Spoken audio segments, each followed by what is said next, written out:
Yeah, I know it's a Bubble Beam, but it's all good.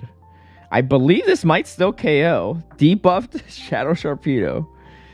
These crunches hurt, even if you're bulky Jellicents. Oh, let's go.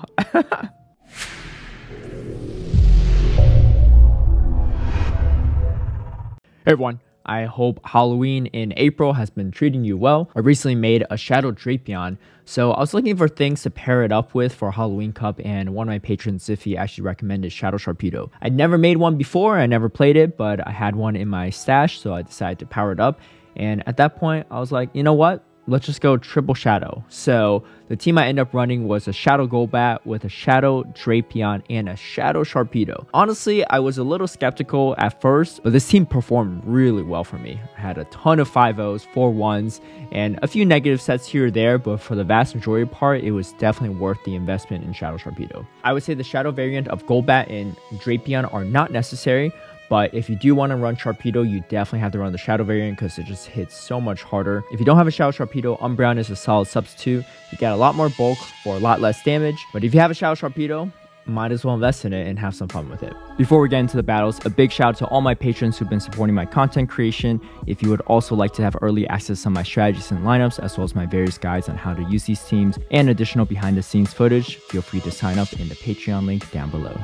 Electric leads are pretty much a core breaker for this team, especially Galvantula, which you'll see pretty often.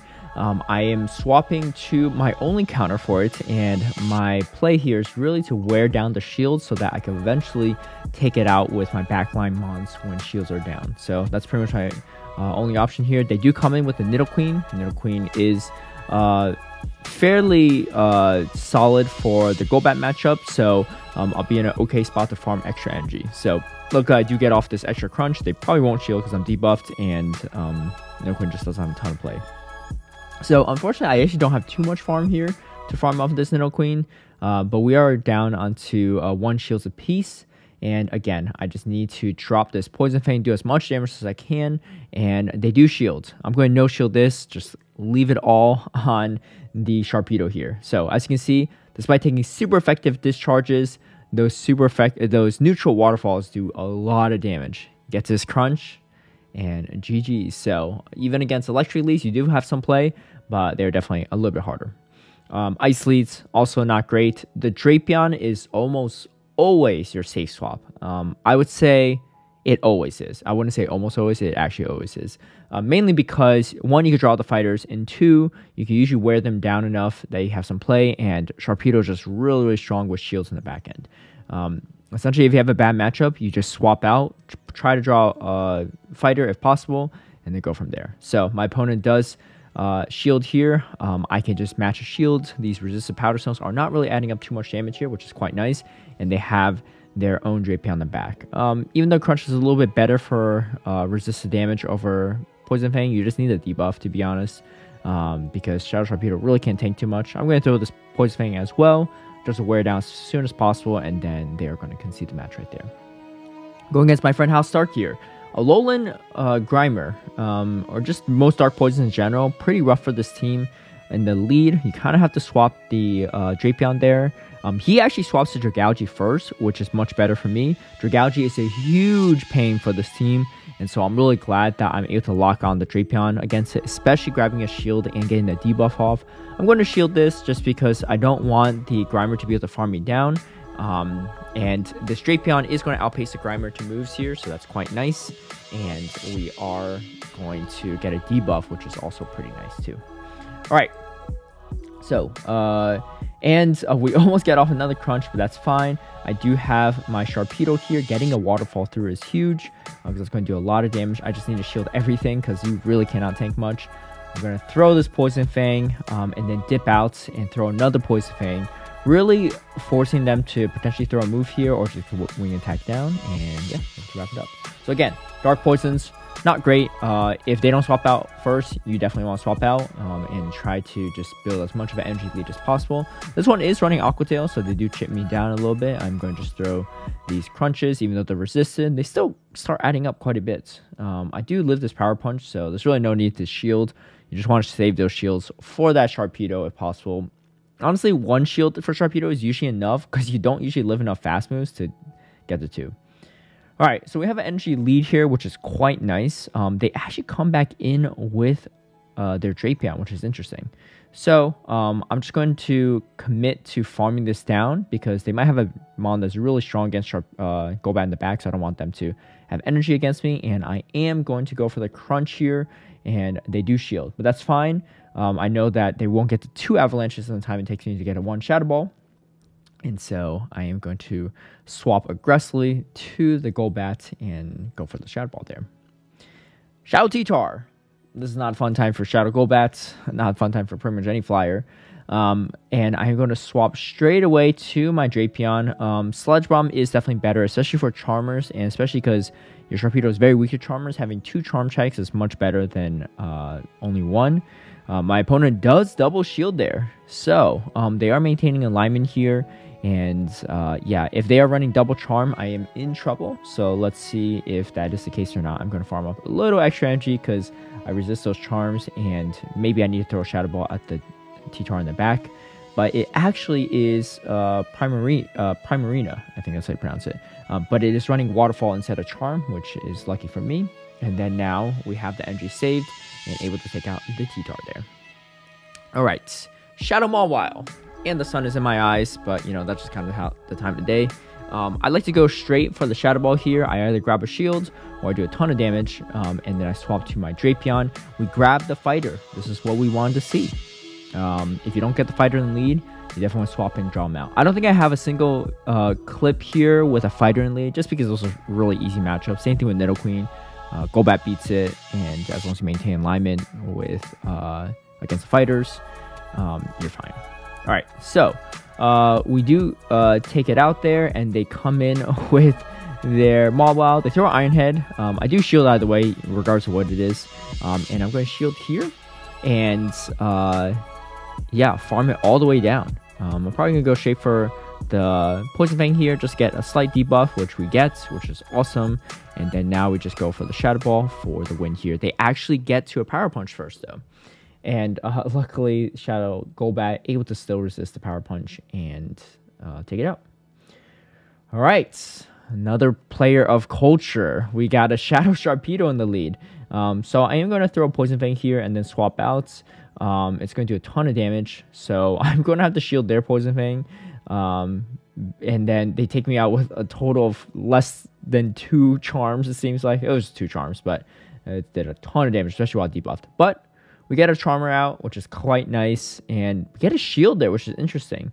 So this puts me in a very good spot. We have some lag, but I don't think anything that actually impacts the game. I think it's both mutual. I'm going to throw a Crunch, even though it's resisted. Shadow Sharpedo really just can't tank anything. And it is a Shadow Victory Bell. So this player is going for all fast move damage. Unfortunately, that is not going to cut it against this team. Got a little lag here. App crashes. Let's see what we can do despite that. Never give up, right? They did get a lot of energy off of my Golbat there, but I am going to swap to my Drapion here, get the defense debuff. That's quite huge. This is just going to be a lunge, but I know I live it, and I get to another crunch, and I will be able to force a shield here, which is perfect, because... Oh, no. Okay. Well, they let it go. How did this play out? Oh, okay, yeah. I do remember this matchup now.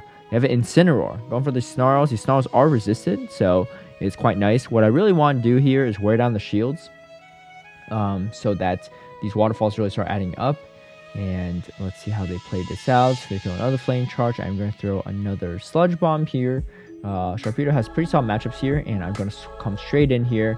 And they come in with their Jellicent, and they throw an Ice Beam, which is really odd.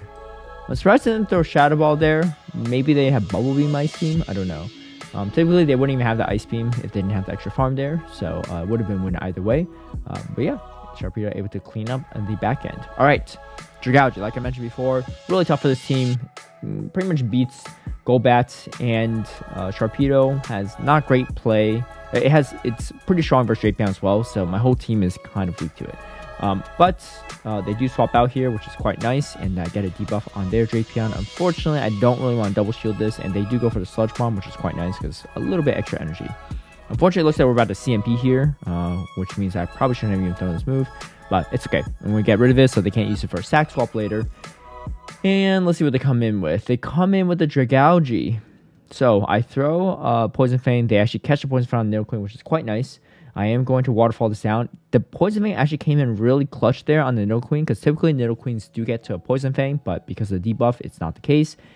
And able to KO the Dragalge and win that match. All right. Going against the Golbat mirror lead. What I usually like to do is try to catch a Shadow Ball here. Even if I don't catch a Shadow Ball, which I clearly did not because they did not throw right away, you grab some of their energy so that you have a better matchup in the back end. Another player who also loves Shadow Sharpedo. Like I said, it's very glassy, so despite being debuffed and throwing a resisted crunch, still did quite well. Unfortunately, I did not call this back-end matchup very well, but it's okay. We have the Sharpedo. We do force a Poison Fang, although you could tell that one Smackdown took out half my HP. Yeah, it's kind of wild. I'm not sure that's like a little bug or something, but I think it might be a new mechanic recently where you're taking a little extra damage on the switch-in, but able to wing attack it down. Yeah, I think it's registering a previous fast move on the previous Pokemon as well, so it's essentially like 2 Smackdowns, if I were to guess. That would make sense for the damage we see there. All right, Azumarill. Really solid in the lead. Golbat does pretty well against it. Drapion does well against it. And Shadow Sharpedo is actually not terrible, because you're doing resist on both ends, but the Poison Fangs really add up as well as the Shadow Waterfall damage. All right, I'm able to snipe it down with my Drapion, get a slight energy lead. Drapion with the energy lead is very, very strong in this entire cup, just in general, but especially in this cup. So I am going to throw these neutral crunches. They double shield, pretty huge, and they throw their energy here, even better. So I'm going to just come in with Shadow Sharpedo, farm it all the way down so we have the back end. It is a Wormadam Trash. This crunch is going to do a lot of damage for neutral, and they can see the match before we see how much damage it does. My guess is it'll come close to one-shotting. It one-shots a lot of things, even when neutral. All right. Mandibuzz, as well as just most Darks in the lead, I just swap out instantly. You have much better matchups, especially Golbat there. You can't throw a Shadow Ball, so you're debuffing them, and they just clear debuff right after. So typically, that's the best play in my opinion. All right, I do live a nice last year, so I'm not too worried. I get off another crunch, and then I can hopefully farm it down with my Golbats. They actually double shield, so that's fine. I'm going to let this go and then throw a Shadow Ball because I just don't have too much play for the Golbat. And just hopefully I can sweep with the Sharpedo on the back. A lot of teams like this have double poison or double charm checks. So let's see kind of what they have here. I'm going to shield, obviously, because you just don't live anything. I should be able to farm this down, and they come in with a Beedrill, Shadow Beedrill. Like I said, crunch one-shots a lot of things for neutral, and it is Beedrill's no exception. All right, we got an Umbreon lead, super bulky. Again, just like the Mandibuzz, you swap straight out, and then you go straight for the crunches against this Dragalge. Dragalge, like I said before, this is the best matchup to face Dragalge in, so quite nice to see. I am going to let this Aqua go. Maybe I could have shielded that. I don't know. But I assume they do shield, so not too bad. And then I'm going to try to just do as much wing attack damage as I can here, and then hopefully save 2 shields for the what do you call it, Sharpedo. Probably could have just farmed it all the way down for some extra energy. But yeah, I pretty much need the Sharpedo here because the foul plays will add up against it from the Umbreon. Unfortunately, it is a Shadow Beedrill in the back here again, but this time around it got a lot of poison jabs off, and it pretty much almost took me out. And unfortunately, this Umbreon just has way too much bulk for my Golbat to handle. So that is going to be GG's. Oh no, I get 1 more point to hang off, but that's fine. 1 for good measure, but as you can see, just not enough damage. Overall, the team was a ton of fun, super quick battles as well, so a great time saver. And if you're thinking about long-term use for these mons, Shadow Golbat and Shadow Drapion are definitely solid investments for both Great League, as well as limited metas and Sylph Cups as well. Shadow Sharpedo probably not nearly as meta relevant in any of those formats besides really Halloween Cup, but since Halloween is every year, I expect Sharpedo to have some play in many future years to come. Thank you all for watching the video. If you liked the video, feel free to give it a like and share. Subscribe for future content. Hit that notification bell to get alerted right when I post a new video. And I'll see you all next time.